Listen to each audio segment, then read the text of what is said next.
Rebirth of devil's cruel love episode 5। Phone की दूसरी तरफ अचानक से धमाका हुआ और रुद्रम हैरान हो गया। उसके बाद अचानक से किसी की जोर जोर से हंसने की आवाज आई। वो बोला, रुद्रम सिंघानियात्शिश दी डेविल, कैसा लगा धमाका? रुद्रम ने गुस्से से कहा, कौन है? दूसरी तरफ वाला आदमी बोला, तेरी मौत। रुद्रम ने कहा, भूल जा, वो कभी नहीं आने वाली। मुझे अब बता, कौन है तू? वो आदमी बोला, अकड़ तो तेरे में सच में बहुत है, और तेरी इसी अकड़ को तोड़ने में मुझे बहुत मजा आएगा। मेरे कलेजे को ठंडक पड़ेगी जिस दिन तेरी अकड़ टूट जाएगी। रुद्रम ने कहा, अबे कुत्ते, भौंकना बंद कर और अपना नाम बता कि कौन बोल रहा है। दूसरी तरफ से आवाज आई, रणधीर चौधरी। ये सुनकर रुद्रम ने गहरी सांस ली और कहा, ओह, तो रणधीर साहब बोल रहे हो। कैसे हैं आप? बहुत दिन हो गए, बात नहीं की आपने। या फिर पिता की मृत्यु के गम में खोए हुए हैं? रणधीर गुस्से से बोला, तेरी जान ले लूंगा मैं। रुद्रम सिंघानिया, तूने मुझसे मेरा पिताजी लिया, मैंने तुझसे तेरी फैक्ट्री छीन ली। वो धमाका सुनाई दिया था ना? अभी थोड़ी देर पहले तेरी फैक्ट्री में हुआ था। आकर देख ले तेरी जली हुई खाक फैक्ट्री को, जो मैंने अपने ही हाथों से की है। रुद्रम का चेहरा बिल्कुल सख्त था और वो बोला, एक फैक्ट्री जल जाने से क्या तेरा बाप तुझे वापस मिल जाएगा? रणधीर बोला, बाप वापस नहीं मिलेगा, लेकिन मेरे कलेजे को ठंडक जरूर मिलेगी। रुद्रम मुस्कुराया और बोला, कलेजे को ठंडक तो तू और भी चीजों से दे सकता था। मेरी फैक्ट्री का नुकसान करके तुझे कुछ नहीं मिलेगा, सिर्फ तेरा और डबल नुकसान होगा। चलो, कोई बात नहीं, तेरी अक्ल वैसे भी घुटनों में है। हम क्या कर सकते हैं? 1 घंटे बाद एक न्यूज आएगी, तुझे सुन लेना जरा ध्यान से। अगर नजरअंदाज करना है तो नजरअंदाज भी कर सकता है, लेकिन फिर मत बोलना कि डेविल ने तुझे वार्निंग नहीं दी। इसके बाद रुद्रम ने फोन रख दिया और कार में बैठकर कंपनी के लिए चला गया। रास्ते में ही रुद्रम ने अपने असिस्टेंट को कुछ मैसेज भेज दिए थे। ठीक 1 घंटे बाद चौधरी कॉरपोरेशन में रणधीर अपने कैबिन में बैठा हुआ था। तभी उसका फोन बजने लगा। उसने फोन उठाया तो उसे भी उसी तरीके से धमाके की आवाज सुनाई दी जैसे रुद्रम को सुबह सुनाई दी थी। वो हैरान हो गया और चिल्लाया, कौन है? दूसरी तरफ से रुद्रम के आदमी की आवाज आई, हम हैं डेविल के आदमी। क्या है ना कि हमारे डेविल तेरी तरह फालतू आदमी नहीं है जो हर बात की न्यूज तुझे खुद से देंगे। वो अपने काम में व्यस्त है, न्यूज देने के लिए हम है ना। तो न्यूज ये है चौधरी साहब कि आपकी जो दारू की फैक्ट्री थी, जो आपका सबसे पसंदीदा काम है, वो हमने आपकी जिंदगी से हमेशा के लिए खत्म कर दी। क्या है ना कि आपकी बीवी आपकी शराब पीने की आदत से बहुत नाराज है, खफा रहती है आपसे। तो सोचा उनकी नाराजगी को खत्म कर दे और उनके अंदर आपके लिए थोड़ा प्यार भर दे, इसलिए उड़ा दी आपकी दारू की फैक्ट्री को। रणधीर एकदम से खड़ा हुआ और बोला, अबे साले, तूने मेरी फैक्ट्री को हाथ भी लगाया ना, तो तेरे हाथ काट डालूंगा। वो आदमी हंसा और बोला, हाथ लगाया? अरे, मैंने तो बम लगाया, और देखो मैंने कितना अच्छा काम किया, उड़ा दी तेरी दारू की फैक्ट्री को। और अब जो तूने नुकसान किया है ना डेविल का, जरा उससे अच्छे से भरपाई कर दे, क्योंकि अगर नहीं किया तो 1 घंटे बाद एक और न्यूज आएगी। इसके बाद सामने वाले ने हंसते हुए फोन रख दिया और रणधीर को गुस्सा आ गया। रणधीर अपने कैबिन से निकला और अपने आदमियों से बोला, अभी के अभी फैक्ट्री चलना है। रणधीर के आदमी हैरान हो गए, लेकिन उन्होंने रणधीर की बात मान ली। उसके बाद वो सब रणधीर की दारू की फैक्ट्री की तरफ चल दिए। आधे घंटे बाद वो सब फैक्ट्री पर थे, लेकिन वहां आने का कोई फायदा नहीं था क्योंकि फैक्ट्री मिट्टी में मिल चुकी थी और इसकी दीवारें आग की लपटों में जल रही थीं। रणधीर को हद से ज्यादा गुस्सा आ रहा था कि तभी उसका फोन वापस बजने लगा। उसे दोबारा उसी अननोन नंबर से कॉल आया। वो आदमी बोला, अबे तू जली हुई फैक्ट्री में क्या कर रहा है? रणधीर चिल्लाया, कहाँ है तू और कहाँ है तेरा डेविल? वो आदमी बोला, मेरा डेविल वहीं है जहां उसे होना चाहिए। और हाँ, मैं हूं तेरे अनाज के गोदाम में। सोच रहा हूं कि तेरे अनाज को पब्लिक में फ्री में बांट दूं, तो बांट रहा हूं। और समझ नहीं आ रहा तू जली हुई फैक्ट्री में करने क्या गया है? क्या मिलेगा? दारू तो जल गई ना, पानी हो गई तेरी दारू। नई खरीदनी पड़ेगी तुझे। रणधीर गुस्से से बोला, अगर मेरे फैक्ट्री के अनाज को कुछ भी हुआ तो तेरा डेविल मर जाएगा, आज के आज। वो आदमी बोला, अरे रे चौधरी साहब, मैं कुछ नहीं कर रहा आपके अनाज के साथ। जो भी कर रही है यहाँ गांव की जनता कर रही है। मैंने उन्हें यहाँ इकट्ठा किया और कहा कि जाओ जाकर अपना अनाज बचा लो। आखिर इलीगल अनाज है ना तेरे पास। सोचा कि थोड़ा इलीगल अनाज पब्लिक में बांट दूं, तो पब्लिक हाथ साफ कर रही है बस। रणधीर को गुस्सा आ गया और उसने अपने आदमियों से कहा कि वो अनाज की फैक्ट्री की तरफ चलें। कुछ देर बाद वो रणधीर की अनाज की फैक्ट्री के पास पहुंचे, जहां बहुत भीड़ थी। गांव के सारे लोग वहां मुफ्त का अनाज लेने के लिए इकट्ठा हो गए थे। रणधीर ने अपने आदमियों से कहा कि वो बाहर ही रहें क्योंकि वो मुश्किल से 7-8 लोग थे और गांव की संख्या 50-60 में थी। अगर वो उन पर हमला करेंगे तो मारे जाएंगे। इसीलिए वो बाहर ही रहे और बस अपना अनाज लूटते हुए रणधीर देखता रहा। देखते ही देखते फैक्ट्री बिल्कुल खाली हो गई। रणधीर गुस्से से तेज कदमों से फैक्ट्री के अंदर आया और चिल्लाया, कहाँ है तू, रुद्रम सिंघानिया? इधर एक आवाज आई और रणधीर ने दूसरी तरफ ऊपर की तरफ देखा, तो ऊपर जितनी भी लोहे की लाइंस लगी हुई थी, उनके ऊपर रुद्रम बड़े ही स्टाइल से खड़ा था। उसकी शर्ट की बाजू ऊपर की तरफ फोल्ड थी और उसकी बटन भी ऊपर से 3 खुली हुई थी। रुद्रम के हाथ में एक आयरन की अच्छी खासी मोटी रॉड थी। रुद्रम उसकी तरफ अच्छे से मोड़ा और बोला, तूने अच्छा नहीं किया। ये रुद्रम सिंघानिया, तूने मेरी दारू की फैक्ट्री में आग लगवा दी, मेरा अनाज गांव के लोगों में बांट दिया। रुद्रम ने कहा, तो तूने कौन सा अच्छा काम किया मेरे साथ? तूने मेरी भी तो फैक्ट्री उड़वा दी, और मैंने कहा था सूद समेत तुझे तेरा कर्ज चुकता करूंगा, कर दिया। रणधीर चिल्लाया, मैं तेरी जान ले लूंगा, रुद्रम सिंघानिया। रुद्रम हंसा और बोला, बस यही एक लाइन आती है क्या तुझे बोलने को? मैं तेरी जान ले लूंगा, रुद्रम सिंघानिया, मैं तेरी जान ले लूंगा। एक काम कर, टैटू करवा ले इस लाइन का, फिर तुझे बोलना ही नहीं पड़ेगा, क्योंकि तेरी फेवरेट लाइन हो गई है ये। तू इस लाइन को बोलने से रह ही नहीं सकता, तेरी जिंदगी हो गई है ये लाइन। रणधीर बोला, मैं तुझे छोड़ूंगा नहीं। रुद्रम ने पहले आईएएस किया और फिर बोला, बस यही आता है तुझे बोलने को, और कुछ नहीं आता है? अरे अपने इतिहास, अपनी लैंग्वेज, अपने थॉट्स में इनोवेशन लाइए रणधीर चौधरी, वरना वहीं घिसे पिटे 90 के विलेन लगोगे, शाकाल टाइप। और मुझे शाकाल जैसे लोग नहीं चाहिए, बीइंग सम एनिमल पीपल। इसके बाद रुद्रम एकदम से उन लोहे की लाइंस पर से कूद गया और नीचे आ गया, लेकिन उसे चोट नहीं लगी। रणधीर गुस्से से रुद्रम को देख रहा था, तो रुद्रम के चेहरे पर मुस्कान आए। वो लोहे के डंडे को अपने एक हाथ से दूसरे हाथ पर बजाते हुए बोला, बस डायलॉग छोड़कर देखना है तुम्हें।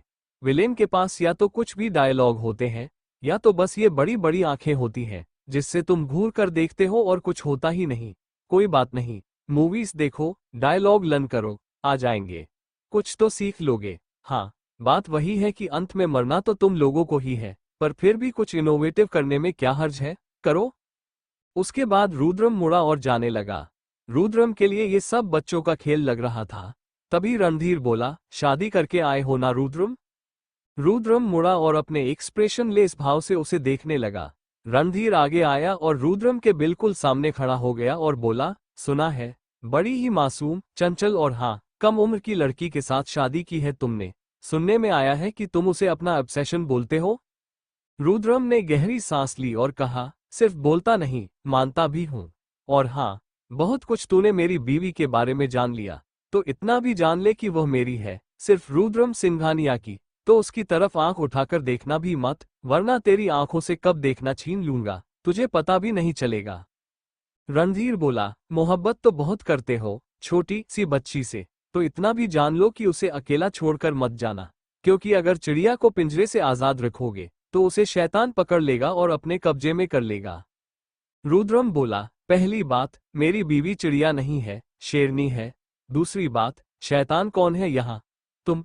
पर मुझे लगता नहीं कि तुम शैतान हो, क्योंकि डेविल तो मैं हूँ, और ऑलरेडी वो चिड़िया डेविल के कब्जे में है, तो और कहाँ जाएगी? Think darling, think. और मेरी बीवी पर नजर रखने से बेहतर है कि खुद की बीवी पर नजर रखो। पता नहीं कब, कहाँ, कैसे कुछ हो जाए, है ना? और हाँ, तुम्हारी बीवी प्रेग्नेंट है ना, 5 महीने से, तो अपने उस अनबॉर्न बच्चे की भी चिंता करो, क्या पता मरा हुआ पैदा हो जाए। रणधीर बोला, अगर मेरी बीवी और बच्चे को कुछ हुआ तो? पर उससे पहले रुद्रम बोला, अरे, तू पहले मेरी बीवी के साथ कुछ कर तो, फिर तेरी बीवी के साथ कुछ करूंगा। ऐसे ही रुद्रम सिंघानिया एक्शन नहीं लेता। अब take care of your wife. और उसके बाद रुद्रम वहां से चला गया, लेकिन 10 कदम ही आगे गया था कि उसने अचानक से चुटकी बजाई।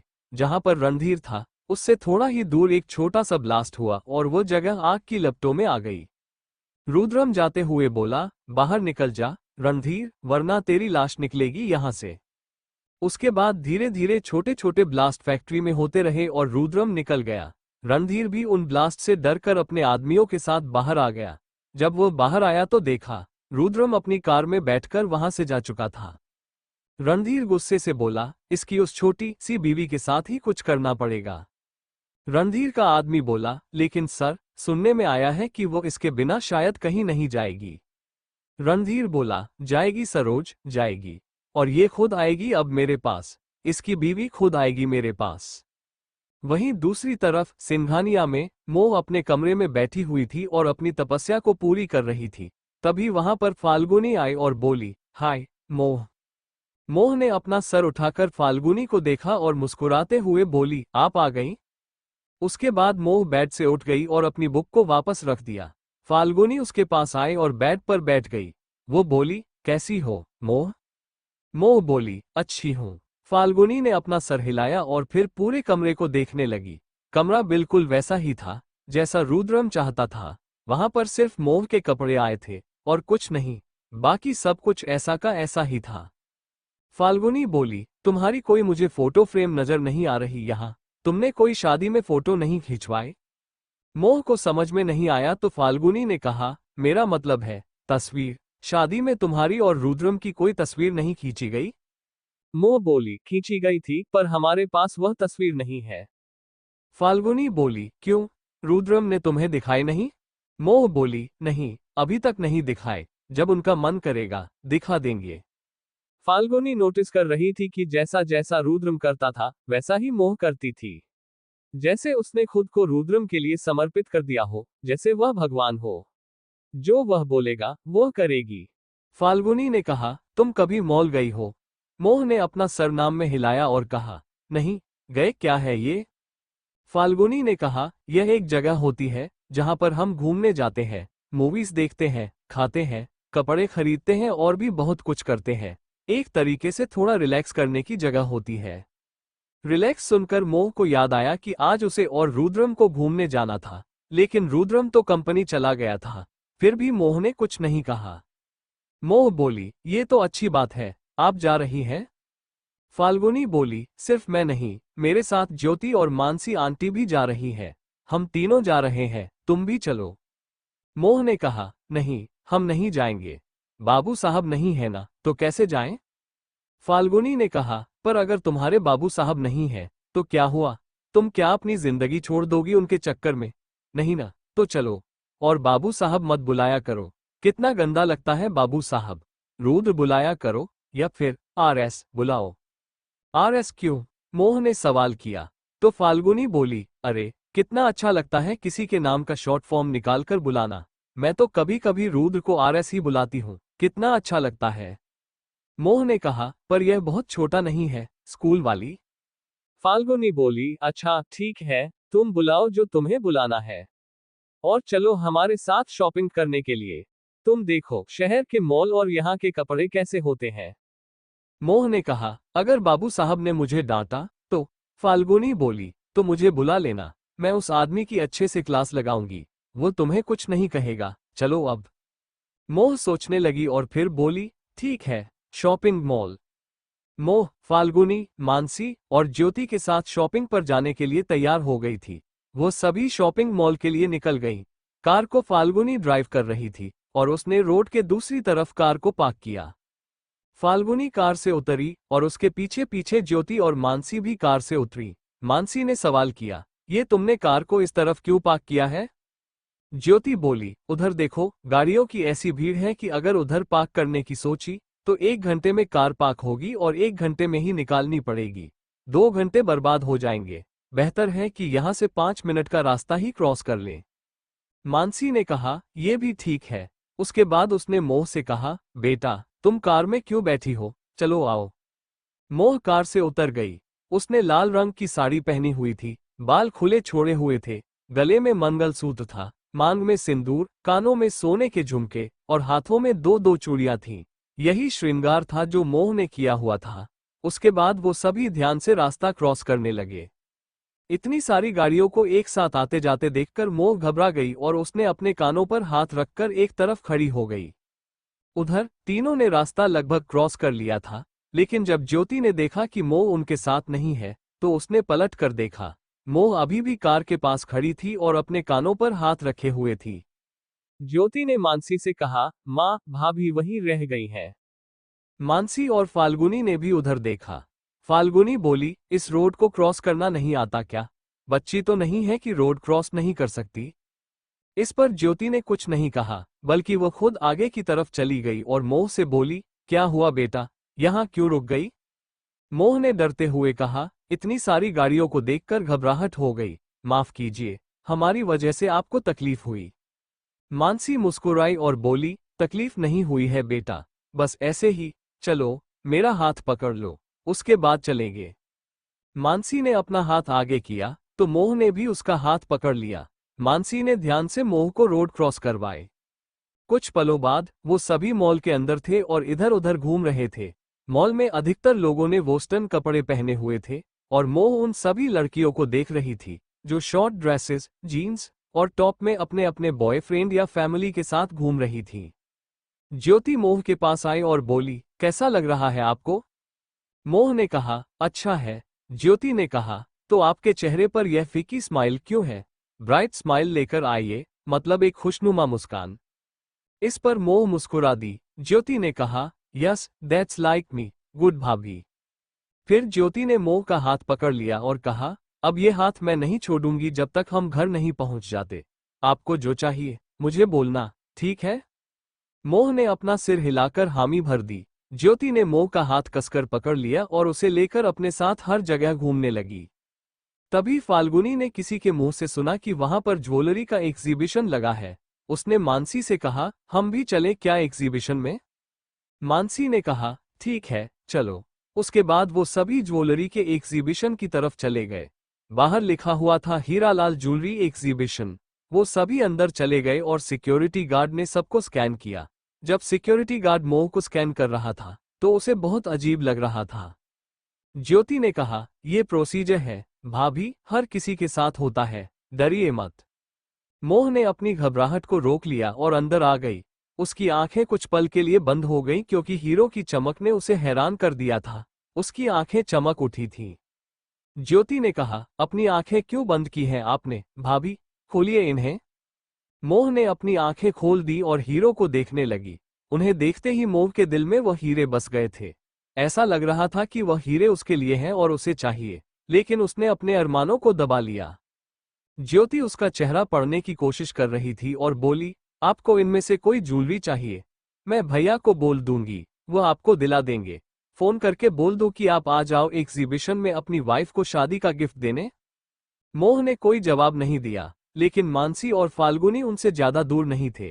फाल्गुनी को ये बात अच्छी नहीं लगी, लेकिन मानसी ने कहा, बिल्कुल सही कहा। फोन कर खुद राम को और बोल कि अपनी बीवी को यहाँ से कोई गिफ्ट दिला दे। कुछ भी नहीं दिया उसने अभी तक। ज्योति ने कहा, हाँ, भैया ने कुछ नहीं दिया, लेकिन हमने भी तो भाभी को कुछ नहीं दिया मुंह दिखाई के लिए।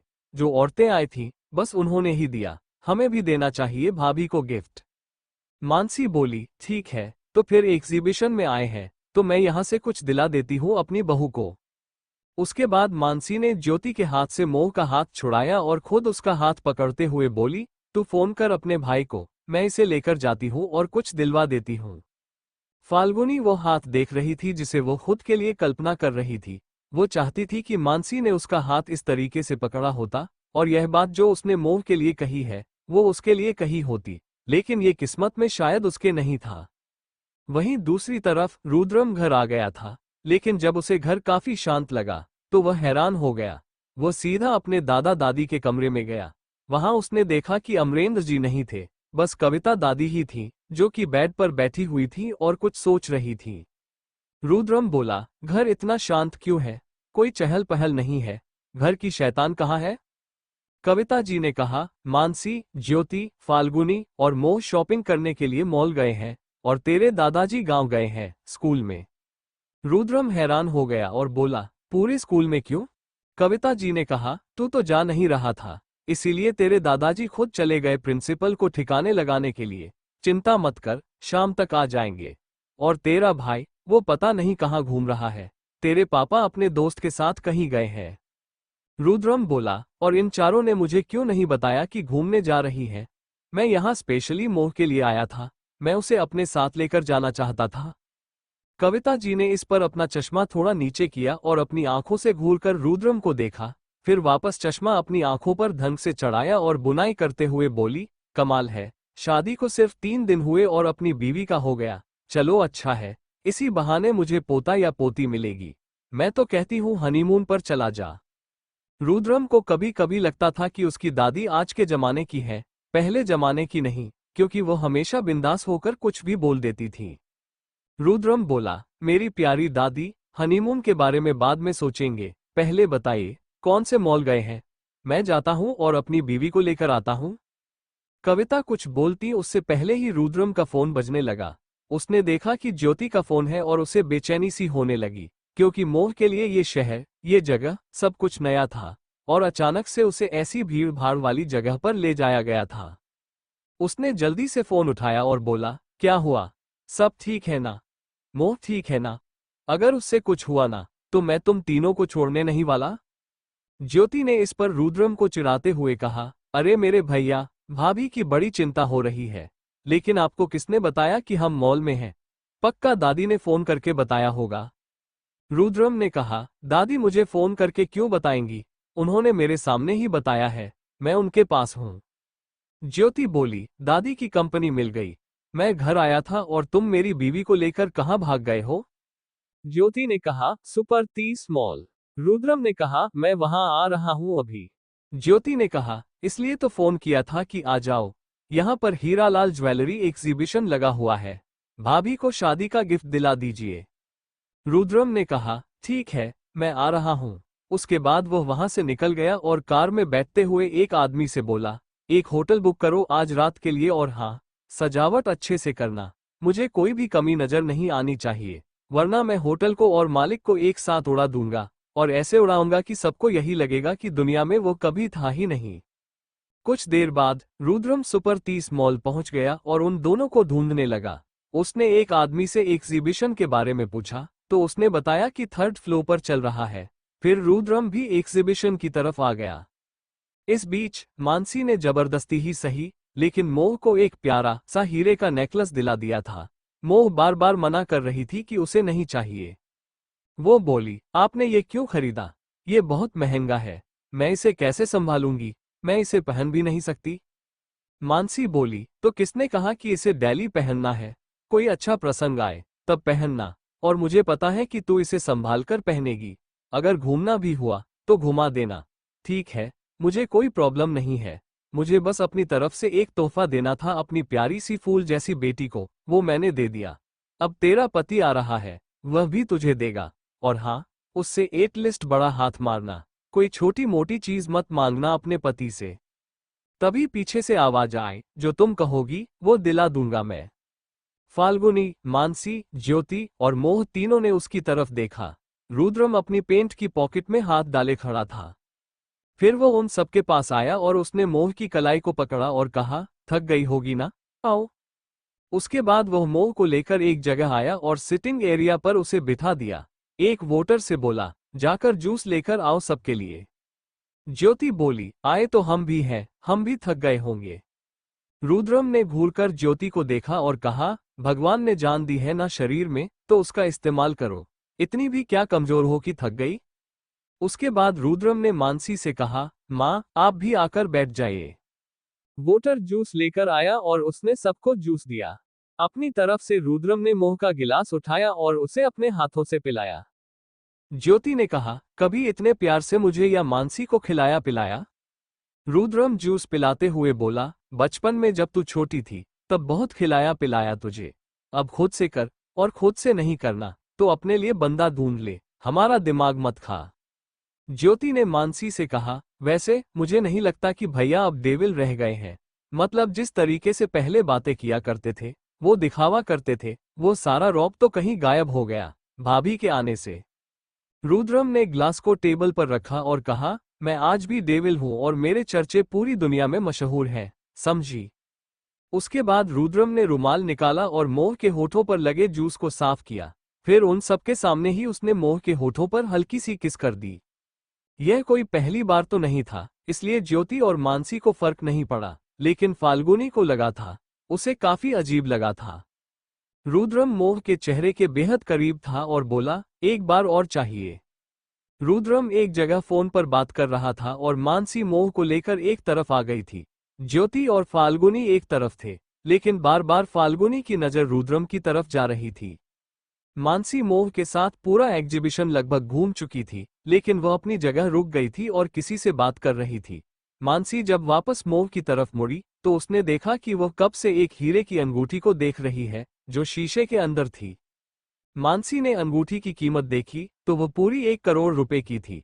मानसी ने थोड़ी सी आवाज ऊंची करके मोह से कहा, क्या हुआ, तुम्हें ये चाहिए? रुद्रम ने ये सुन लिया। मोह ने मानसी को देखा और कहा, नहीं नहीं, मुझे नहीं चाहिए। मानसी ने पूछा, क्यों क्यों नहीं चाहिए? तुम इतने गौर से इसे देख रही हो? मोह बोली, बस इसकी आकृति और चमक बाकी सारे हीरो से अलग है। इसने मुझे अपनी तरफ आकर्षित कर दिया, इसलिए देख रही थी। मानसी ने कहा, अगर इस हीरे की अंगूठी ने तुझे अपनी तरफ आकर्षित कर दिया है तो मतलब चाहिए तो ले लेना। मोह ने सिर झुका कर कहा, नहीं नहीं, हम नहीं लेंगे। मानसी बोली, अच्छा ठीक है, एक बार पहन कर देख लो, इसके बाद डिसाइड कर लेना कि लेना है या नहीं। उसके बाद मानसी ने वहां काम कर रहे एक वर्कर को बुलाया और कहा, हमें यह अंगूठी एक बार पहननी है। वर्कर ने कहा, सॉरी मैडम, हम ऐसे आपको पहनने के लिए नहीं दे सकते। अगर आपको खरीदना है तो हम इसे बॉक्स से निकाल देंगे, नहीं तो हम नहीं निकाल सकते। मानसी ने कहा, बस मैं पहन कर देखना चाहती हूँ कि अगर अच्छा लगेगा तो ले लेंगे, नहीं लगेगा तो वापस रख देंगे। तभी वहां पर रुद्रम आ गए और कहा, खरीदना है, निकालो इसे। मोह ने तुरंत कहा, हमें नहीं खरीदना। रुद्रम ने कहा, मैंने तुम्हें अपनी शादी का तोहफा नहीं दिया, इसे अपनी शादी का तोहफा समझ लो। इसके बाद रुद्रम ने अपनी आंखें वकर को दिखाई तो वकर ने जल्दी से शीशे से अंगूठी निकाल दी और रुद्रम को दे दी। रुद्रम ने अंगूठी का साइज फिक्स किया और फिर मोह की अंगूठी में पहनाने लगे। मोह अपना हाथ पीछे लेने लगी, लेकिन रुद्रम ने कसकर उसका हाथ पकड़ा और अंगूठी उसके हाथ में पहनाई। मोह ने कहा, यह आपने क्या किया? रुद्रम ने कहा, बस तुम्हें अपना तोहफा दिया है। मोह ने कहा, मुझे नहीं पहनना है। मोह नहीं पहनना चाहती थी, लेकिन रुद्रम ने इंसिस्ट किया। फिर रुद्रम ने अपना क्रेडिट कार्ड निकालकर वकर के हाथ में दिए स्वाइप मशीन पर स्वाइप किया और पैसे भरने लगे। मोह की नजर पैसों पर गई और उसने जीरो गिने, 1 2 3 4 5 6 7 7 0, मतलब 1 करोड़। रुद्रम ने पैसे भर दिए और अब अंगूठी की मालिक मोह बन गई थी। रुद्रम ने मुड़कर कहा, हाँ 1 करोड़। मोह ने कहा, आपने 1 करोड़ की अंगूठी खरीदी है और दुनिया 1 करोड़ में अपनी पूरी जिंदगी भी बचा लेती है, और आपने 1 करोड़ में अंगूठी खरीद ली। फाल्गुनी ने कब से खड़ा देखा और जय से बोली, तुम इतना क्यों बोल रही हो? इतना अच्छा पति मिला है तुम्हें, जो तुम्हारी सारी फरमाइशें पूरी कर रहा है। तुम्हें खुश होना चाहिए, ना कि शिकायत करनी चाहिए। यह नाटक बंद करो। तुमने ही तो बताया था कि तुम्हें यह अंगूठी चाहिए, और तुम्हारे पति ने तुम्हें अंगूठी दे दी। रुद्र, ज्योति और मानसी को फाल्गुनी का एटीट्यूड पसंद नहीं आया और समझ में नहीं आया कि फाल्गुनी का कहने का असली मतलब क्या था। रात का वक्त सिंघानिया मैंशन में इस वक्त हर कोई डाइनिंग टेबल पर खाना खा रहा था। तभी अजय ने रुद्रम से कहा, सुनने में आया है कि तुम अपनी बीवी को स्कूल में एडमिशन दिलवाओगे। रुद्रम शांति से खाते हुए कहा, हाँ। अजय ने कहा, तुम्हारा दिमाग खराब हो गया है क्या?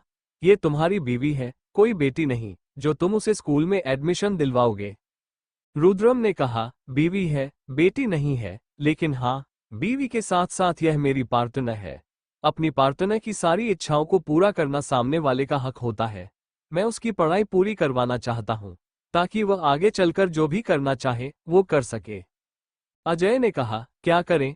घर संभालेगी, बच्चों को जन्म देगी? रुद्रम ने कहा, नहीं, अगर वो नौकरी करना चाहेगी तो नौकरी करेगी। मेरी जगह लेकर मेरी कंपनी को संभालना चाहेगी तो कंपनी संभालेगी। अजय बोला, तुम्हारा दिमाग खराब हो गया है। कंपनी दोगे इसे, जिसे ठीक से इंग्लिश की एक लाइन भी नहीं बोलनी आती? और कौन से स्कूल में एडमिशन करवाया है तुमने? जेम्स ओबरॉय स्कूल जानते हो? कितना हाई फाई है, हर बच्चा वहां इंग्लिश में बात करता है। तुम्हारी यह मोह वहां पर सुप्रभात, शुभ रात्रि, आए बैठिए, अध्यापक, पुस्तक बोलेगी और वहां के सारे लोग इसका मजाक उड़ा देंगे। उसे समझ में भी नहीं आएगा कुछ भी। अगर एडमिशन दिलवाना है तो किसी ऐसी जगह दिलवाओ शिश, जहां वो ठीक से पढ़ सके। किसी गवर्नमेंट स्कूल में करवा दो एडमिशन। रुद्रम ने कहा, इतना पैसा इकट्ठा करके कहाँ जाएंगे आप? पिताजी, इतना पैसा है, थोड़ा तो दान दक्षिणा करें। अपने सीने पर लाद कर तो ऊपर नहीं जाएंगे। मानसी ने कहा, रुद्र, क्या बकवास कर रहे हो? रुद्रम ने कहा, आई नो कि आपको बुरा लगा कि मैं आपके पति को उसके जीते जी ऊपर की यात्रा करवा दूं, लेकिन उनकी बात भी तो देखिए कैसी है। इसके बाद रुद्रम ने अजय को देखा और कहा, मैं अपनी बीवी को घर में बिठाकर रखूं या कमरे में बंद करके रखूं, यह मेरा फैसला है, आपका नहीं। इसलिए प्लीज अपना फैसला अपने ऊपर रखें। आप सिर्फ अपनी एनर्जी बर्बाद कर रहे हैं। मैं आपकी बात सुनने वाला नहीं हूं। आपकी एनर्जी बर्बाद हो रही है। आपकी आंखें मटर की तरह दुखेंगी, लेकिन मुझे कोई फर्क नहीं पड़ेगा। इसीलिए अपनी आंखों, गले और एनर्जी को कहीं और बर्बाद कीजिए, यहां नहीं। अजय को गुस्सा आ गया और उसने कहा, तुम्हारी छोटी सी बीवी ने तुम्हारे ऊपर ऐसा क्या जादू किया है जो तुमसे उसी की राग गा रहे हो? रुद्रम ने कहा, गुड क्वेश्चन, एक्चुअली मुझे ना मेरी बीवी की हर बात की अट्रैक्शन पसंद है। जब वह गाना गाती है तो बहुत अच्छा लगता है। उसका बारिश में नाचना, उसका बोलना, चलना, हंसना, मुस्कुराना, शर्मा जाना और थोड़ी सी अजीब बातें करना, मुझे मेरी बीवी बहुत अच्छी लगती है। मुझे ऐसा लगता है कि उसने मुझ पर कोई जादू कर दिया है। आई थिंक कोई चीज बची नहीं है। तो मतलब वो पूरी की पूरी जादूगरनी ही हुई। मेरी बीवी जादू करती है और उसने मेरे ऊपर जादू कर दिया है। अब किसी के पास कोई सवाल नहीं आया। सब खामोश रहे। फिर रुद्रम ने अपना खाना खाया और वहां से निकल गया। मोह ने उसे जाते हुए देखा और उसने भी अपना खाना खाकर सबको शुभ रात्रि कहा, फिर अपने कमरे की तरफ चली गई। रुद्रम कमरे में आया और मिरर के पास आकर अपनी शर्ट के बटन खोलने लगा। मोह अंदर आए और बेड पर बैठ गई, अपनी नजरों को छुपा लिया। जब रुद्रम ने ये देखा तो उसने कहा, नजरें क्यों झुका रही हो? मोह ने कहा, कुछ नहीं। रुद्रम ने शर्ट उतारी और मोह के पास आया। उसने मोह का चेहरा पकड़कर ऊपर किया और बोला, क्या हुआ? किसी ने कुछ कहा मेरे पीछे? मोह ने सिर झुकाकर कहा, नहीं। रुद्रम ने प्यार से उसके माथे को चूमा और बोला, अच्छी बात है, कोई कहेगा तो बता देना, मैं उसकी अच्छे से खबर लूंगा। इसके बाद रुद्रम ने अपना फोन लिया और सोफे पर आकर बैठ गया। वो बस रुद्रम को देखते रही और फिर बोली, आपसे एक बात पूछनी है। रुद्रम ने फोन को स्क्रॉल करते हुए कहा, हाँ बोलो। मोह ने कहा, आप हमारा दाखिला स्कूल में क्यों करवा रहे हैं? हम घर पर ठीक हैं। रुद्रम ने कहा, लेकिन मुझे लगता है कि तुम घर पर ठीक नहीं रहोगी। क्या तुम्हें कुछ पढ़ना लिखना नहीं है? जब तुमसे पूछा तो तुमने कहा था कि तुम्हें किताबें पसंद नहीं हैं। लेकिन मैं चाहता हूं कि तुम्हें किताबों से मोहब्बत हो जाए, क्योंकि अगर किताबों से मोहब्बत करोगी तभी दुनिया में आगे बढ़ पाओगी, वरना तुम पीछे रह जाओगी। तुम नीचे गिर जाओगी और कोई तुम्हारा हाथ पकड़कर तुम्हें उठाने नहीं आएगा, और तुम खुद भी खुद का हाथ ऊपर नहीं कर पाओगी किसी चीज का सहारा लेने के लिए। अगर तुम्हें सहारा लेना है, कुछ बनना है या फिर किसी दूसरे का सहारा बनना है, तो पढ़ना पड़ेगा, कुछ बनाना पड़ेगा, स्ट्रांग बनाना पड़ेगा। मोह ने कहा, लेकिन आपके पिताजी ने कहा ना कि वहां सारे बच्चे इंग्लिश बोलते हैं और हमें इंग्लिश नहीं आती, तो हम फंस जाएंगे। हमें ऐसा लगेगा कि हम कुछ अलग हैं, हम नहीं कर पाएंगे। सब हमारा मजाक बनाएंगे और हमें किसी की मजाक का भागीदार नहीं बनना। रुद्रम ने कहा, इंग्लिश राइट, क्योंकि तुम्हें कोई भी स्कूल में इंग्लिश नहीं सिखाएगा, इसीलिए मैं तुम्हें इंग्लिश सिखाऊंगा, तुम्हारी इंग्लिश अच्छी करूंगा। तुम देखना, तुम्हें भी अच्छी इंग्लिश बोलने लगोगी। मोह ने कहा, लेकिन हमें इंग्लिश नहीं सीखनी, आप हमारा दाखिला मत कराइए। घर में किसी को अच्छा नहीं लगा हमारा पढ़ना। रुद्रम ने कहा, आई डोंट केयर, मुझे कोई फर्क नहीं पड़ता कि किसी को क्या लग रहा है तुम्हारे पढ़ने से। मुझे सिर्फ तुमसे फर्क पड़ता है, क्योंकि तुम मेरी हो। बाकी सब भी मेरे हैं, लेकिन अब तुम ज्यादा हो मेरे लिए। और हाँ, पढ़ाई तो तुम करोगी और स्कूल भी जाओगी, तो प्लीज खुद को प्रिपेयर कर लो स्कूल जाने के लिए। आज तो नहीं, लेकिन हाँ, कल या परसों, शायद परसों, हम एडमिशन की बात करने के लिए जाएंगे। तुम्हारा इन बिटवीन एडमिशन करवाना है और तुम्हारा जो 6 साल का सिलेबस है वो भी हम कवर करवा देंगे। मोह को ये सब बिल्कुल भी अच्छा नहीं लग रहा था, लेकिन वो कुछ कह भी नहीं सकती थी। रुद्रम ने अपना काम किया और फिर मोह के पास आया और कहा, जाओ जाकर कपड़े बदल लो, सोना है। मोह उठी और क्लोथ साइड में चली गई। कुछ देर बाद नाइट ड्रेस पहनकर वापस आई और अपनी जगह पर लेट गई। रुद्रम भी अपनी जगह पर आकर लेट गया और उसने मोह की कमर में अपना हाथ डाल दिया और मोह को अपनी तरफ कर दिया। मोह ने अपना सिर रुद्रम के सीने पर रख दिया और सोने लगी। तभी रुद्रम का फोन अचानक से बजने लगा। रुद्रम ने साइड टेबल से फोन उठाया और देखा कि किसी होटल के मालिक का फोन था। उसने फोन उठाया और दूसरी तरफ से कहा, सर, आप आए नहीं। आज आप आने वाले थे। आपने आज के लिए पूरा होटल खाली करवाया था। रुद्रम ने कहा, हाँ, करवाया था, लेकिन ना नहीं आ पाया। कोई बात नहीं, कल आएंगे। होटल मालिक ने कहा, लेकिन सर, हमारा तो नुकसान हो गया।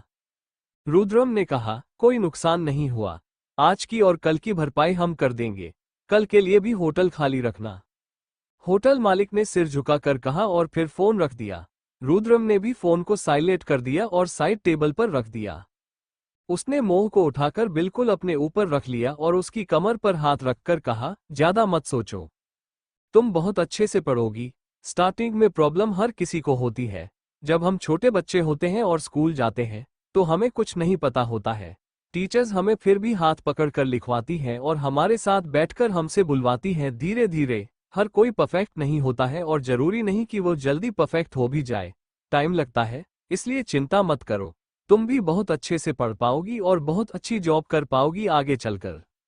मोह की आंखें खुली हुई थी और उसने अपने हाथ रुद्रम के सीने पर रखे हुए थे। वो बस एक जगह दूसरी तरफ देख रही थी और कोई जवाब नहीं दिया। सुबह का वक्त चौधरी मैंशन में। रणधीर सुबह उठकर फटाफट किचन में आया और फिर कुछ बनाना शुरू किया। जब नौकरानी सुबह सुबह उठकर काम करने के लिए किचन में आए तो घबरा गई और बोली, आप यहाँ क्या कर रहे हैं रणधीर साहब?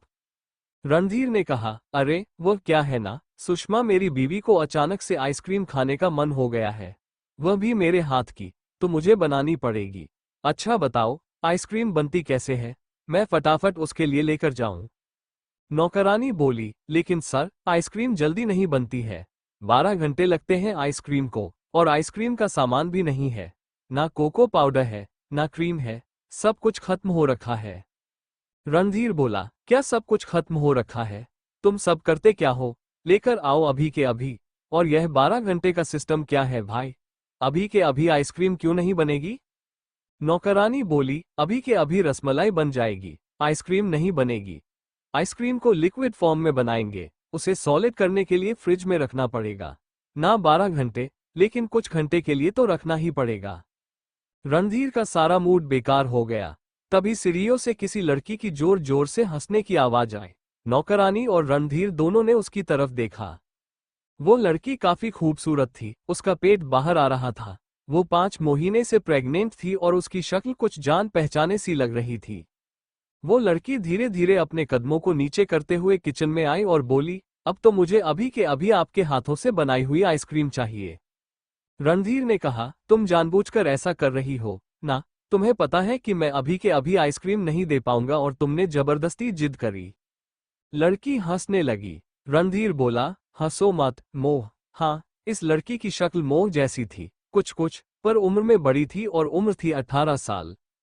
रणधीर ने कहा, तुम्हें खुद का ख्याल रखना है, इधर उधर घूमने नहीं जाना है मोह। ये सुनकर मोह बोली, मैं इतने दिनों से सिर्फ आराम ही कर रही हूँ। प्लीज मुझे तुम घूमने दिया करो। सच में मैं पागल हो जाऊंगी एक जगह बेड पर बैठे बैठे। आज मुझे कहीं बाहर ले चलो, कहीं बाहर खाना खाने ले चलो। रणधीर बोला, नहीं, जब तक बच्चा नहीं आता तब तक तुम घर पर रहोगी और हेल्दी खाना खाओगी। आइसक्रीम बस मैं खिला दूंगा, लेकिन ज्यादा तुम हेल्दी ही खाओगी। इस पर मोह चिढ़ते हुए बोली, क्या मुझे समझ नहीं आता, इतना हेल्दी खिला खिला कर कहाँ जाओगे? मेरा पेट अच्छा और टेस्टी खाना मांग रहा है, ये घास फूस नहीं मांग रहा है। प्लीज दे दो, प्लीज। आज कहीं चलते हैं ना बाहर खाना खाने के लिए। रणधीर बोला, नहीं। मोह बोली, हाँ। रणधीर बोला, नहीं। मोह बोली, हाँ। नौकरानी, जो थोड़ा दूर खड़ी थी, वो हंसने लगी। अचानक से रणधीर ने उसे देखा और कहा, ये छिपकली क्यों हंस रही है? ये सुनकर वह नौकरानी शांत हो गई। मोह ने रणधीर को अपनी तरफ खींचते हुए कहा, तुम उससे क्यों बोल रहे हो? मेरी तरफ देखकर बोलो, चल रहे हो कि नहीं चल रहे हो, या फिर मैं अपने भाई के पास चली जाऊं?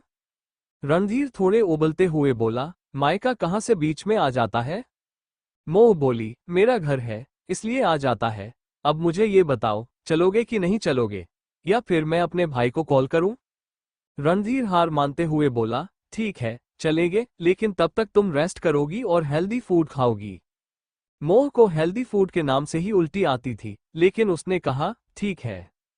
रणधीर ने अपना गुस्सा शांत किया और मोह के माथे को प्यार से चूमा और बोला, ठीक है, मैं ऑफिस जा रहा हूं, अपना ध्यान रखना। उसके बाद वह बाहर की तरफ जाने लगा। मोह ने अजीब नजरों से देखते हुए बोला, यह नाइट ड्रेस में जाओगे? रणधीर ने खुद की हालत देखी और फिर अपने सिर को पीट लिया, क्योंकि वह अपनी प्रेग्नेंट बीवी के चक्कर में खुद को भूल गया था। वो उसके पास वापस आया और बोला, कसम से, मैं खुद की एग्जिस्टेंस को भूल गया हूं तुम्हारी वजह से। मोह के चेहरे पर मुस्कान आ गई और उसने थोड़ा सा ऊपर उठकर रणधीर के गालों को किस किया और बोली, यही तो मैं चाहती हूं कि आप खुद को भूल जाओ, मुझे भूल जाओ, और याद रखो तो हमारे बच्चे को। उसके बाद कुछ कहते हुए वह आगे की तरफ चली गई और रणधीर अपना सिर हिलाते हुए अपने कमरे की तरफ बढ़ गया। थोड़ी देर बाद तैयार होकर आया और उसने सुषमा से कहा, सुषमा, नाश्ता तैयार हो गया? सुषमा डाइनिंग टेबल पर नाश्ता लगाते हुए बोली, हाँ सर, हो गया है, खा लीजिए। रणधीर आया और नाश्ता करने लगा। उसने पूछा, मोह का कहाँ है? सुषमा ने जवाब दिया, वो ताए जी के साथ चली गई। मैंने उन्हें कहा कि मोह थोड़ी देर बाद वापस आ जाएगी।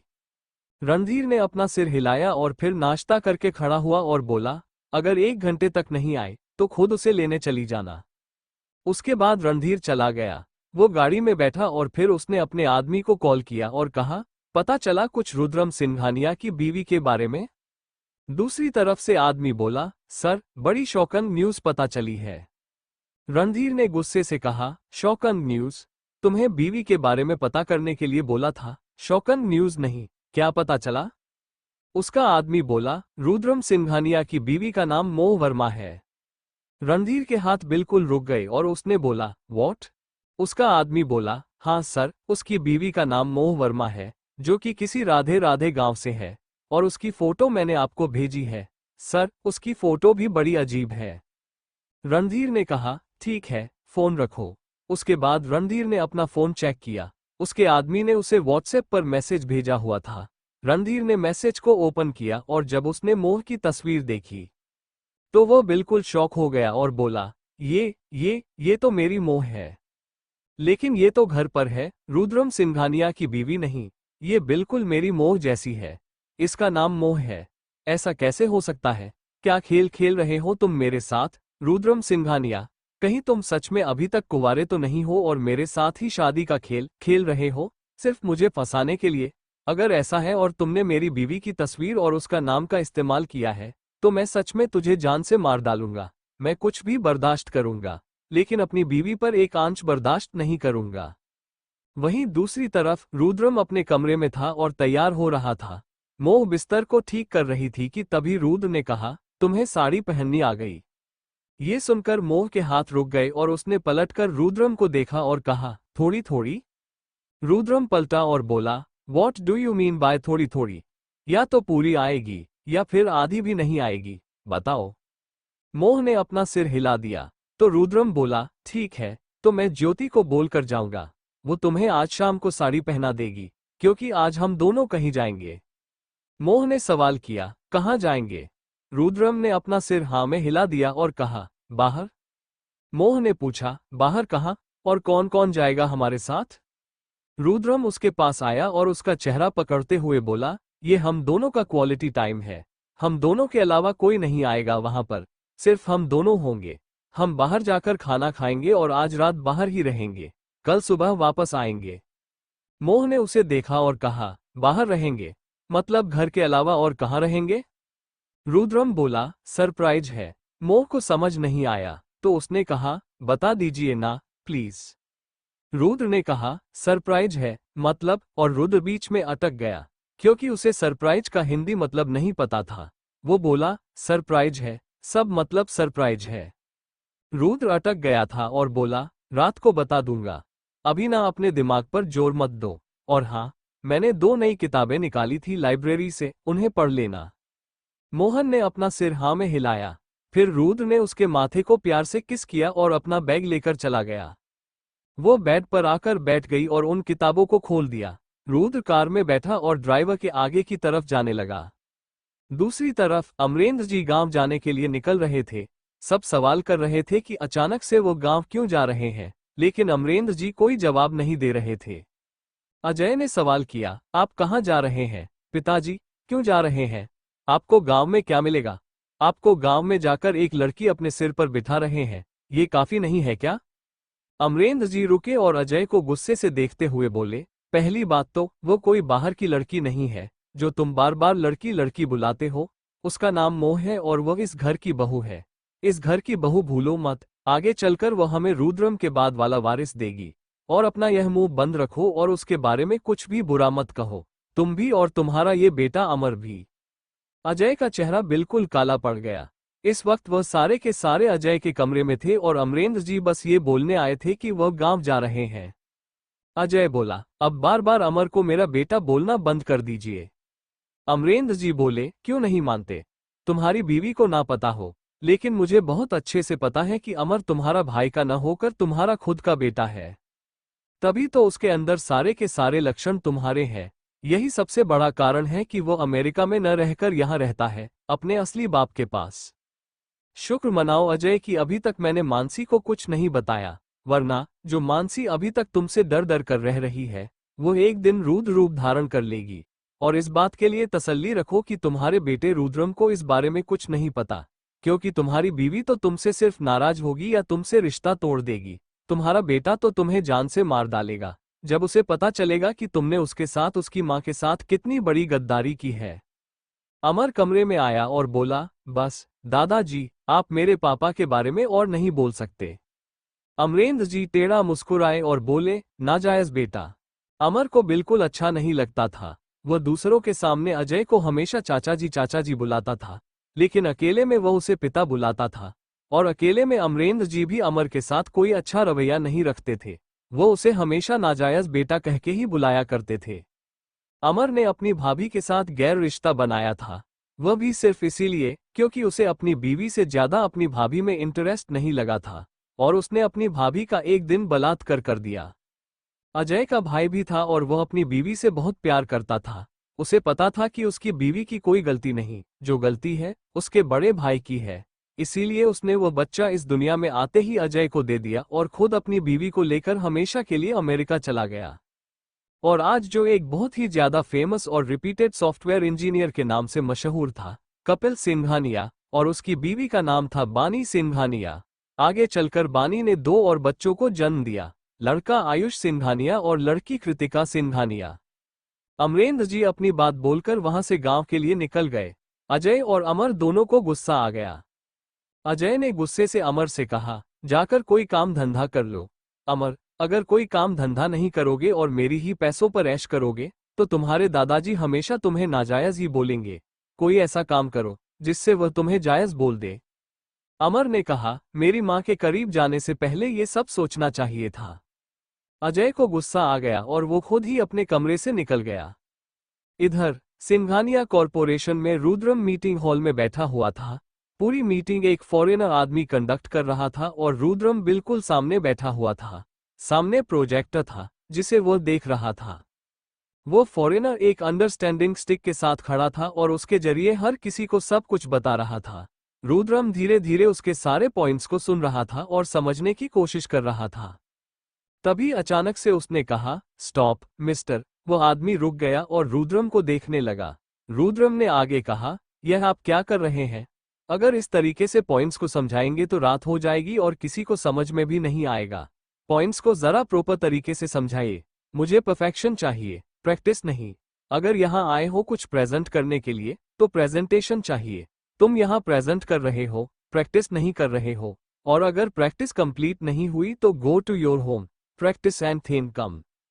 ये सुनकर उस आदमी अपना सिर नीचे झुका लिया और बोला, सॉरी मिस्टर सिंघानिया। उसका एक्सेंट इंग्लिश था। वो यूएसए से आया था इंडिया नौकरी के लिए। रुद्रम ने सर का सारा प्रेजेंटेशन दोबारा से अपने दूसरे और एम्प्लॉयर को बोलता है कि वो उसे अच्छे से करके बताएं कि कैसे प्रेजेंटेशन देना है। फिर वो दूसरा आदमी जो प्रेजेंटेशन दे रहा था जाकर बैठ गया और उस आदमी ने अच्छे से प्रेजेंटेशन देना शुरू किया। इधर रुद्रम का फोन जो साइलेंट पर था, अचानक से उसकी नजर उसे पर गई। उसे ज्योति का कॉल आ रहा था, लेकिन रुद्रम ने इग्नोर किया और सामने देखने लगा। लेकिन 2 बार इग्नोर करने के बाद, 3 बार इग्नोर करने के बाद वो इग्नोर नहीं कर पाया। ज्योति लगातार कॉल कर रही थी। कॉल कट हो जाने के बाद और उसने 2 मिनट के लिए अपने एम्प्लॉयर को शांत रहने के लिए कहा और कॉल को पिक किया और कहा, Jyoti, I am in meeting, after that I will call you, अब कॉल मत करना। उसके बाद फोन काटने को हुआ कि तभी ज्योति ने कहा, भैया, भाभी सीढ़ियों से नीचे गिर गई है, उन्हें बहुत चोट आई है, हम उन्हें अस्पताल लेकर जा रहे हैं, प्लीज हॉस्पिटल आ जाइए। जैसे ही फोन की दूसरी तरफ से ज्योति ने रुद्रम को ये बताया कि मोह सीढ़ियों से गिर गई है और उसे काफी चोट आई है और उसे अस्पताल लेकर जाया जा रहा है, तो वह घबरा गया। उसने तुरंत खड़ा होकर अपने एम्प्लॉयर को कहा, close the meeting right now, meeting postpone करो। इसके बाद वो बिना कुछ बोले वहां से बाहर की ओर निकल गया। उसके दोनों असिस्टेंट वहां मौजूद थे और वे दोनों हैरान हो गए, इशारों में एक दूसरे से बातें करने लगे। फिर एक असिस्टेंट ने रुद्रम के पीछे जाकर कहा, इंपॉर्टेंट मीटिंग है, ऐसे क्यों छोड़ रहे हैं? रुद्रम ने जवाब दिया, it's not important for me that much, मेरे लिए मेरी वाइफ ज्यादा इम्पोर्टेंट है। इसके बाद उसने अपने कदमों को और तेज किया और लिफ्ट के अंदर चला गया। असिस्टेंट वहीं रुक गए। उन्हें समझ आ गया कि मोह के साथ जरूर कुछ हुआ है। रुद्रम के अलावा कंपनी में सिर्फ उसके दोनों असिस्टेंट को ही पता था कि रुद्रम शादी कर चुका है। बाकी किसी को नहीं पता था कि रुद्रम शादी कर चुका है। और यहां मोह सीढ़ियों से गिरकर घायल हो गई थी। उसके सिर और सीधे हाथ से खून बह रहा था। सारे घर वाले उसके पास इकट्ठा हो गए थे। मानसी ने उसे अपनी गोद में रखा हुआ था और उसे उठाने की पूरी कोशिश कर रही थी, लेकिन वो उठ नहीं रही थी। अजय वहां नहीं था, अमरेंद्र जी भी वहां नहीं थे। सारी औरतें ही थीं और अमर कहाँ गायब था, किसी को नहीं पता था। इसलिए ज्योति ने जल्दी से रुद्रम को कॉल किया था। मानसी ने गुस्से से कहा, तूने ये क्यों कहा कि हॉस्पिटल जाना है? तुझे ये बोलना था कि घर आना है। इसे हम कैसे हॉस्पिटल लेकर जाएंगे? हम लड़कियां इसे ऐसे कैसे उठाएंगे? फाल्गुनी ने कहा, आंटी, उसने बोल दिया तो बोल दिया, हमें काम करना होगा। हम तीनों मिलकर कोशिश करके इसे उठाकर कार तक लेकर चलते हैं। हम चारों इसे ऐसे ही उठा लेंगे, और अगर यह गिर गई और चोट लग गई तो रुद्रम का रौद्र रूप हम नहीं देख सकेंगे। फाल्गुनी ने कहा, आंटी, हमारे पास और कोई ऑप्शन नहीं है, ये ऐसे मर जाएगी। ये सुनकर मानसी बिल्कुल खामोश हो गई और ज्योति ने कहा, माँ, फाल्गुनी दीदी बिल्कुल सही कह रही है, हमें ही इन्हें उठाना पड़ेगा। कोई मर्द घर पर नहीं है, और अगर भैया को पता चला कि किसी नौकर ने भाभी को उठाया है तो कसम से तूफान आएगा घर में। तूफान आने से बेहतर है कि हम खुद ही धीरे धीरे कार तक लेकर जाएं। मानसी को समझ नहीं आ रहा था, इसलिए उसने कहा, चलो ठीक है, तुम दोनों इसके पैर पकड़ो, मैं इसके हाथ पकड़ती हूँ। कविता जी ने बोला, मैं भी सहारा देती हूँ। मानसी ने कहा, नहीं माँ, आप सहारा मत दीजिए, वैसे ही आपकी तबीयत ठीक नहीं रहती है। कविता जी बोली, अरे तबीयत का क्या है, फिलहाल मैं एकदम ठीक हूँ, और यहाँ मेरी बेटी बेहोश पड़ी है और मैं आराम से बैठी हूँ। नहीं नहीं, मैं भी लेकर चलूंगी। इसके बाद कविता जी ने भी मोह का सहारा दिया। वह ज्यादा भारी नहीं थी, बहुत पतली और दुबली थी, लेकिन फिर भी वो चारों लड़कियों के लिए हल्की मोह भारी पड़ रही थी। किसी तरह वो उसे लेकर कार तक गए। ज्योति ने कार का पिछला दरवाजा खोला और मोह को उसमें लेटा दिया। फाल्गुनी ड्राइविंग सीट पर आई और मानसी उसके साइड में बैठी। ज्योति ने कविता जी से कहा कि वो उसके साथ दूसरी गाड़ी में चले। ड्राइवर ने दूसरी गाड़ी निकाली। ज्योति और कविता जी उसे गाड़ी में बैठाकर हॉस्पिटल के लिए निकल गए। रुद्रम डायरेक्ट हॉस्पिटल नहीं गया था। रास्ते में उसे काफी ट्रैफिक जाम मिला, जिस पर उसे गुस्सा आ रहा था। उसे किसी भी तरीके से जल्द अपनी पत्नी के पास जाना था, लेकिन ये ट्रैफिक उसे आगे बढ़ने नहीं दे रहा था। रुद्रम बार बार फोन पर हॉर्न बजा रहा था, लेकिन उसे पता था कि बार बार हॉर्न बजाने से कुछ नहीं होगा। जब ट्रैफिक शांत होगा तब वो आगे बढ़ जाएगा। 15 मिनट बाद धीरे धीरे गाड़ियों ने शांति को वापस पाया और आगे बढ़ने लगी। अगले 10 मिनट बाद रुद्रम की गाड़ी बहुत ही ज्यादा स्पीड से आगे बढ़ रही थी, फिर हॉस्पिटल के बाहर आकर रुकी। वो जल्दी से बाहर आया और अंदर जाते ही रिसेप्शन पर उसने मोह के बारे में पूछा। उन्होंने कहा कि मोह 3rd फ्लोर पर है। रुद्रम जल्दी से लिफ्ट में गया, लेकिन लिफ्ट में घुसने से पहले ही उसका फोन मशीन में फंस गया। उसने उसे उठाया और लिफ्ट के अंदर घुस गया, लेकिन लिफ्ट में नेटवर्क ना मिलने की वजह से वो सिर्फ हेलो हेलो बोलता रह गया। सामने से कोई आवाज नहीं आई। रुद्रम ने गुस्से से फोन काट दिया। दूसरी तरफ रणधीर था, जिसने उसे बस ताना मारने के लिए फोन किया था, लेकिन रुद्रम को उसकी आवाज नहीं सुनाई दी। रणधीर खुद से बोला, जो कि अपने केबिन में बैठा हुआ था, ये तुम्हारे चेहरे पर इतनी परेशानी किस लिए? बहुत ही ज्यादा राज छुपा रखे हैं तुमने, रुद्रम सिंघानिया। तुम्हारी यह बीवी जो भी है, इसके बारे में सब कुछ तो मैं पता लगवा कर रहूंगा। इसका नाम, इसकी शक्ल मेरी बीवी से क्यों मिलती है, या ये बीवी है ही नहीं, सब कुछ बहुत जल्द पता लगाऊंगा। रुद्रम 3rd फ्लोर पर आया और जल्दी से उस तरफ बढ़ गया जिस तरफ रिसेप्शनिस्ट ने मोह का रूम बताया था। उसने देखा कि बेंच पर फाल्गुनी, मानसी और ज्योति बैठी हुई थीं, निराशा लेकर। वो तुरंत उनके पास आया और बोला, अट्रैक्शन कहाँ है? उन तीनों ने अपना सिर उठाकर उसे देखा। ज्योति ने कहा, अंदर है, डॉक्टर उन्हें देख रहे हैं। रुद्रम को गुस्सा आ रहा था, इसीलिए उसने बिना कुछ सोचे समझे आगे का दरवाजा खोल दिया। देखा कि डॉक्टर ड्रेसिंग कर रहे थे और मोह बेहोश पड़ी थी। डॉक्टर हैरान हो गए रुद्रम के अचानक आ जाने से और बोले, एक्सक्यूज मी, आप अंदर नहीं आ सकते। लेकिन रुद्रम ने नहीं माना और उसने डॉक्टर के गाल पर एक जोरदार थप्पड़ मार दिया। फिर वह अपनी पत्नी के पास आया और उसके घाव को देखने लगा। मानसी, ज्योति और फाल्गुनी भी उसके पास आगे बढ़ी। डॉक्टर ने कहा, क्या यह मिस्टर सिंघानिया है? दूसरे डॉक्टर ने सिर हिलाया और खुद को गुस्सा आया कि उसने फालतू में रुद्रम से पंगा लिया। रुद्रम जल्दी से उसके चेहरे के पास आया और बोला, अट्रैक्शन, अट्रैक्शन, क्या हुआ तुम्हें? ये चोट कैसे आई? मैंने तुम्हें कहा था कि कमरे में रहना है, तुम बाहर क्यों निकली? मोह बेहोश थी, इसलिए उसकी बात सुन नहीं सकती थी। डॉक्टर ने कहा, पेशेंट बेहोश है, हम उनकी ड्रेसिंग कर रहे हैं, प्लीज आप उनसे दूर हो जाइए, वरना पेशेंट को आगे और प्रॉब्लम हो सकती है। मानसी आ गई और उसने रुद्रम का हाथ पकड़कर पीछे किया और डॉक्टर से कहा, वो वहां की ड्रेसिंग करें। मानसी रुद्रम को लेकर बाहर आए तो रुद्र ने पूछा, चोट कैसे लगी? मैंने कहा था ना कि ध्यान रखना, इसे कुछ मत होने देना, जो भी इसे चाहिए देना। तो चोट कैसे लगी? सीढ़ियों से कैसे गिर गई? खुद से बोला, मैंने प्रॉमिस किया था कि मैं हर जगह साथ दूंगा, हर जगह खड़ा रहूंगा, तो गिरने कैसे दिया मैंने इसे?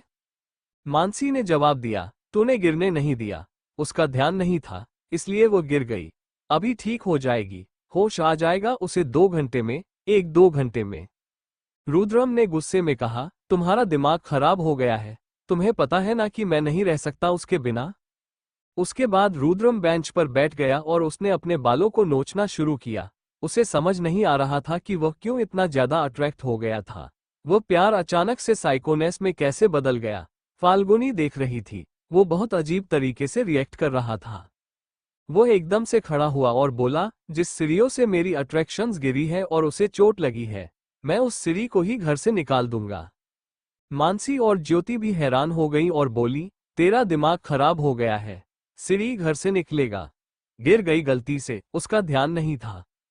रुद्रम ने कहा, नहीं, उसका पूरा ध्यान था, सीढ़ी ने लगाकर उसे गिराया है। सीढ़ी चाहती थी कि वह गिर जाए, इसीलिए वह गिर गई, वरना वो बहुत ध्यान से चलती है, उसका ध्यान कभी नहीं हट सकता। ज्योति ने धीरे से मानसी से कहा, भैया डेविल से साइको हो गए। माँ, इतनी अजीब तरीके से कौन बोलता है? सीढ़ी घर से कौन निकलवाता है? और कैसी चिल्ला रहे हैं? हर किसी का ध्यान भैया के ऊपर है, प्रॉब्लम हो जाएगी, मुझे चुप करवाइए। मानसी ने कहा, मैं कैसे चुप कराऊं इसे? चुप कराने वाले तो राधे राधे गांव चले गए, इसके दादाजी। कविता बोली, रुद्र शांति रखो, आ जाएगा उसे होश।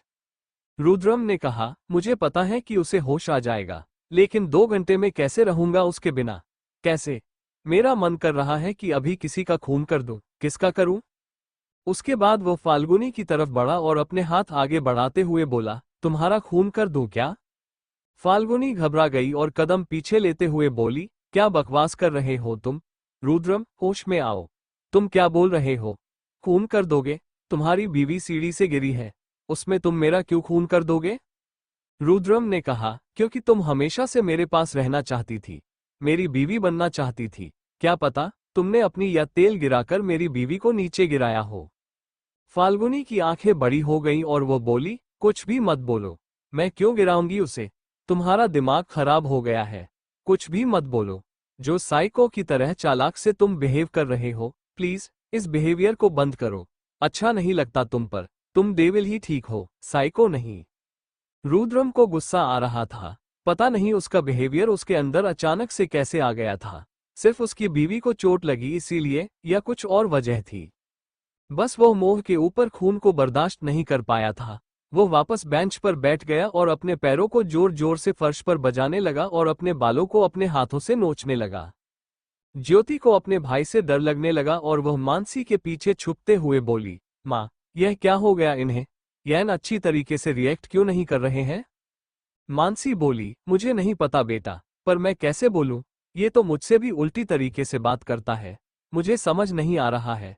अपने बाप को फोन करो कि वह आ जाए। डॉक्टर ने ड्रेसिंग कर दी थी और जब वह बाहर आए तो उन्हें वहां का माहौल भी शांत लगा, क्योंकि हर कोई रुद्रम के अजीब तरीके के साइको रूप देखकर डर गया था। वहां एक वार्ड बॉय भी था और उसने सारी घटना डॉक्टर को बता दी। डॉक्टर ध्यान से रुद्रम के पास आए और बोले, मिस्टर सिंह, क्या आपको अपना चेकअप करवाना है? रुद्रम ने अपनी नजर ऊपर की और डॉक्टर को देखा। डॉक्टर हैरान हो गए, क्योंकि रुद्रम की नजर बिल्कुल लाल थी, खून की तरह।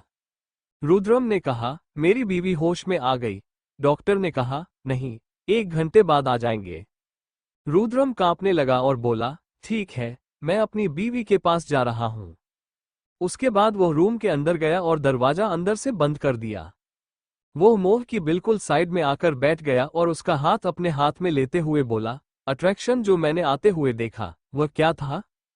तुम तो यहाँ हो, वहां कैसे? और वो पेट मुझे बहुत अजीब लग रहा है। तुम तो मुझे धोखा नहीं दोगी ना? अट्रैक्शन, देखो, अगर धोखा दिया तो मैं तुम्हारी जान ले लूंगा। मुझे धोखेबाज लोग अच्छे नहीं लगते। अट्रैक्शन, और तुम कितनी शांत हो, सुलझी हुई हो और कितनी मासूम हो। मुझे पता है तुम ऐसा कुछ नहीं कर सकती। मुझे पता करना पड़ेगा कि क्या था जो मैंने देखा था। क्या था वह जो मैंने देखा था? उसके बाद रुद्रम ने सिन को याद करना शुरू किया।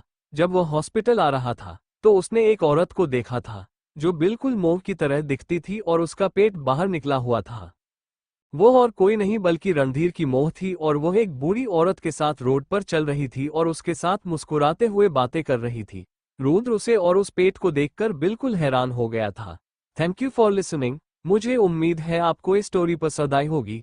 अगर आपको पसंद आए है तो प्लीज लाइक और कमेंट करना ना भूलें और मोर स्टोरीज के लिए सब्सक्राइब करें। मिलते हैं नेक्स्ट वीडियो में।